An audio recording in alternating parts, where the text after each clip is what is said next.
அனைவருக்கும் மதிய வணக்கம். மீடியா எல்லாருக்கும் நன்றி. ஜெகன் சொன்ன மாதிரி இன்னொரு லைகா ப்ரொடக்ஷன்ஸ் மாதிரி இருக்கு. ஏன்னா சுபாஷ் கரன் அப்படின்ற தயாரிப்பாளருடைய பேர்னால, அது இல்லாமல் தமிழ்குமார்னு வர எடிட்டர் இல்லை, தமிழ்குமார். ஸோ தமிழ்குமரன் இருக்காங்க, சுபாஷ் கரன் இருக்காங்க. ஸோ லைக்கா மாதிரி இன்னும் நிறைய பெரிய படங்கள் பெரிய லெவலில் இருக்கணும் அப்படின்னு என்னுடைய வாழ்த்துக்கள். டைரக்டர் ஆர்ஜிகே, ஒரு தைரியம் வேணும். முதல் படத்துலேயே என்ன போட்டிருக்க, ஆர்ஜிகே ஃபிலிம். சில பேர் திட்டுவாங்க, அதை பற்றியெல்லாம் கவலையப்பட மாட்டார், எதை பற்றியும் கவலையப்பட மாட்டார். தனக்கு என்ன வேணுமோ அதை செய்வார்.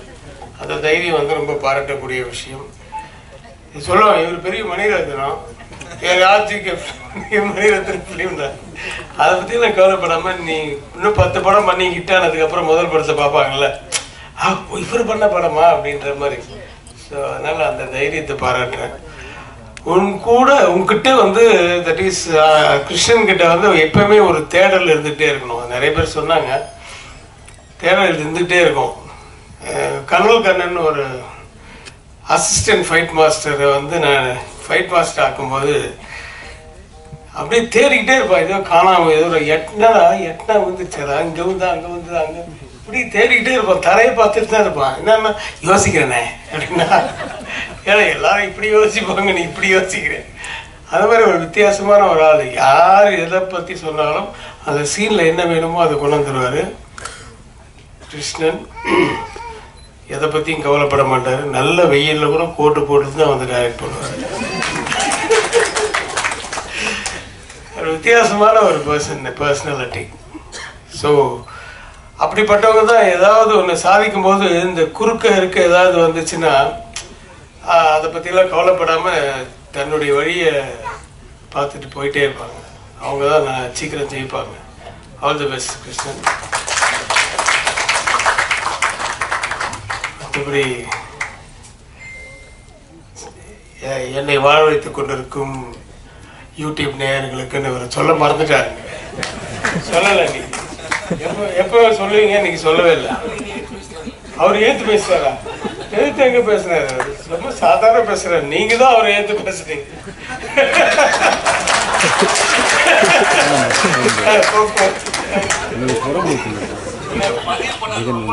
இல்லப்பா, இல்ல எதிர்த்து பேசணும். எதிர்த்து கேள்வி கேட்க ஆள் இல்லைன்னா எப்பவுமே வந்து நல்ல விஷயங்களே வராது.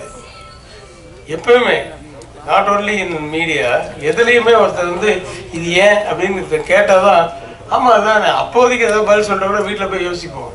கேட்டேனே இதுக்கும் கேட்டேனே, அப்போ அவன மாதிரி எத்தனை பேர் இருப்பாங்க. So let us think about it and change it அப்படின்னு ஒரு தாட் வரும். ஸோ யாருமே யாரையுமே கோச்சிக்கல. இது வந்து இட்ஸ் லைக் எ டிஸ்கஷன் தான். So don't keep it in mind. Okay. Arivazhagan இன்னும் நிறைய வெற்றி படங்களை கொடுக்க வாழ்த்துக்கள். நீங்க யூ ஆர் த மேன். நீ மேன். அஃப்கோர்ஸ் நீ வந்து மணிகண்டனோட ஃபர்ஸ்ட் ஷாட்லேயே கிஸ் அடிச்சிருந்தாலும் யூ ஆர் த மேன்.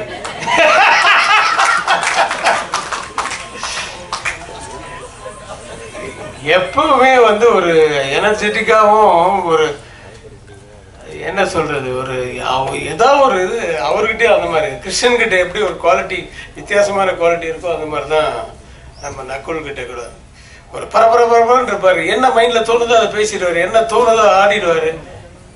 ஆனா நல்ல பாடகர் அப்படின்றது எனக்கு இன்னைக்கு தான் தெரியும். ஆக்சுவலா முன்னாடி தெரியாது. நல்ல அதான் பாடியிருக்கீங்க. பட்டு நிறைய பேர் பேசும்போது தான் நிறைய எங்க இத்தனை நாள் பாடாம இருந்தது. நிறைய பாடியிருக்கீங்களா? Oh my God.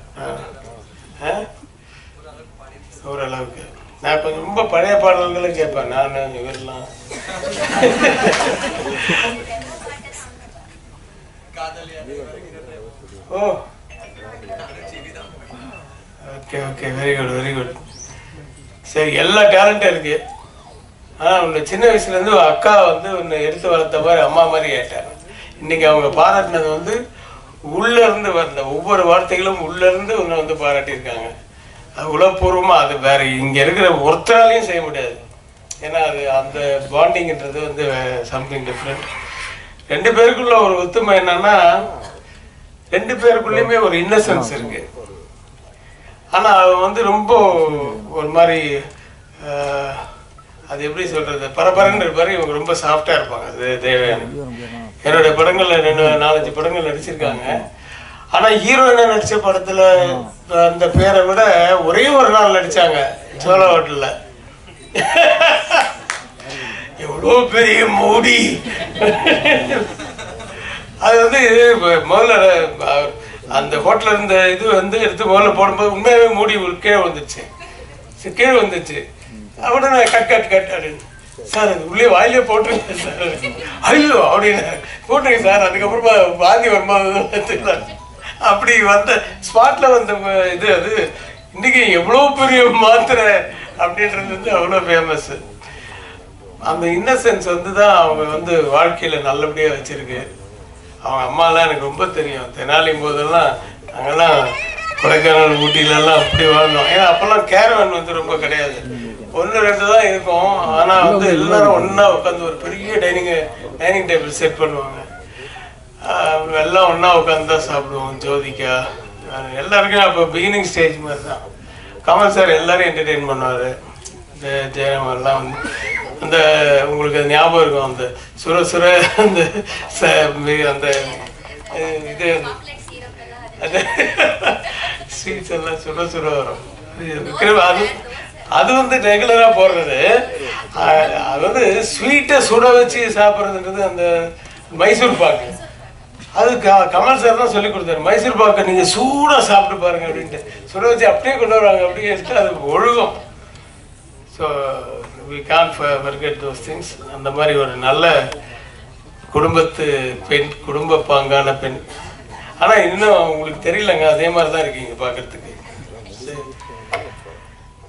மணிகண்டன் பற்றி சொல்லியாச்சு. மியூசிக் அருண் நல்லா ட்ரெண்டியாக இருந்தது. மியூசிக் எல்லாம் ரொம்ப நல்லா இருந்தது. தெனாலி பற்றி பேசிட்டு இருந்தீங்க. தெனாலியில் இவரும் அதே மாதிரி தான் 2 நாளோ 3 நாளோ பண்ணார். அதுவும் பேசப்பட்ட ஒரு இது. பயில்வான் ரங்கநாதன் இந்த படத்தில் நான் ஒரு மாதிரி கிண்டல் கூட பண்ணியிருப்பேன். அது ஒரு இதில் ட்ரெய்லரில் அந்த உனக்கு தெரியாத பொண்ணுங்களாப்பா அப்படின்னு. அதில் இன்னொரு வார்த்தை வரும். அது படத்தில் இருக்காதுன்னு தெரியல, வந்ததுக்கு அப்புறம் பார்த்துக்கலாம். ஆக நானும் இந்த படத்தை உளப்பூர்வமாக பார்த்துக்கிறேன். எனக்கு வந்து கதை சொல்லாமல் வேணாமான்னு தெரியல. அது டைரக்டர் சொல்கிறாரோ தெரியலையா, ஒரே ஒரு மேட்டை மட்டும் சொல்லாமா அப்படின்னு. பட் அது எப்படி முதல் நாளே தெரிஞ்சிடும். சொல்லாமா, அது உள்ளே இருக்கவங்க வெளியே இருக்கவங்க யாருன்னு சொல்லாமா? சொல்ல நீ என்னப்பா வேணாது ஹீரோ வேணாது. அதாவது நான் இந்த கதையை ஒத்துக்கிட்டதே, நான் இந்த படத்தில் ஒரு கேரக்டர் பண்ணுறேன், நல்ல பெரிய கேரக்டர் தான். நான் ஒத்துக்கிட்டதே ஒரே ஒரு மேட்ரு மட்டும் வித்தியாசமாக இருந்தது. சார் ஒரு பெரிய ஜெயிலு அவுட் சைடு, வெளியே இருக்கணும்னா கெட்டவனாக இருக்கணும், உள்ளே இருக்கணும்லாம் நல்லவனாக இருக்கணும். ஜெயிலுக்குள்ளே இருக்கிறவன்லாம் நல்லவன், வெளியில் இருக்கவன்லாம் கெட்டவன்ற ஒரு கான்செப்ட். இன்னும் அது ஜெயிலுக்குள்ளே போவாங்க நல்லவனாக நல்லவங்களை தான் சார் இன்னைக்கு ஜெயிலுக்குள்ளே அனுப்புறாங்கன்ட்டு ஒரு கான்செப்ட் பண்ணியிருக்காரு. ஃபுல் ஹியூமரை வச்சு நடுவில் எனக்கு வந்து சில ஷார்ட்ஸ் எல்லாம் சொல்லும்போது எப்போ இது எனக்கு குழப்பமாக இருக்குது, நீ தெளிவாக சொல்லிட்டு அதெல்லாம் சார் தெளிவாக இருக்கும் சார். படம் பார்க்கல, நான் இன்னும் டப்பிங்க என் போர்ஷன் பண்ணதோட சரி. படம் காமிங்க, நல்ல பெரிய வெற்றி அடையட்டும். இந்த யூனிட் பூரா மறுபடியும் நிறைய படங்கள் பண்ணட்டும். வாழ்த்துக்கள். நன்றி, வணக்கம்.